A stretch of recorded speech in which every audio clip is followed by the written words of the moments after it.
শুনছি যেমন ধরেন যে শাড়ি প্রধানমন্ত্রীর যে ঈদে যে শাড়ি দেওয়া হয়, এইবার আমি 500-র মতো শাড়ি লুঙ্গি পাইছি। এইটা আমি জীবনে প্রথম, আমি এমপি হিসাবেই আমি এতদিন ধরে রাজনীতি করি, কিন্তু কারো কাছ থেকে জানতাম না যে এটা এরকম দেয়া হয়। তারপরে দেখেন কাজ করতে গিয়ে কত প্রবলেম হয়।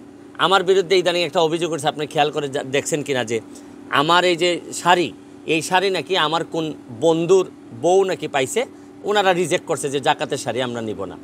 তো এখন প্রশ্ন হচ্ছে কি যে বন্ধুর বউকে আমি দিতে পারি কিনা। এখন আমি তো আর জনে জনে গিয়ে শাড়ি দেই না। এমপি কি 500 জায়গায় গিয়ে হাতে হাতে শাড়ি দেয়? কারো না কারো মাধ্যমে তো দেয়। এখন তার বিবেচনায় যদি মনে হয়, ধরেন আপনি সাংবাদিক, আপনার যদি আমার কোনো লোক যদি বিবেচনা করে যে আপনি গরিব, আপনাকে যদি দেয়, আর পরে যদি আপনি বলেন যে না ভাই আমি গরিব না, আমি অন্য আরেকজন গরিব দিয়ে দিলাম, আবার এটা যদি আপনি ফেসবুকে দেন, তাহলে বোঝা গেল আপনার ইন্টেনশন ভালো না।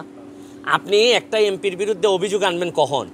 সরকারি কোনো জিনিস যদি আপনি বিক্রি করে দেন, টাকার বিনিময়ে যদি আপনি বিক্রি করে দেন, তখন অভিযোগ আনবেন। সমস্যা কি জানেন?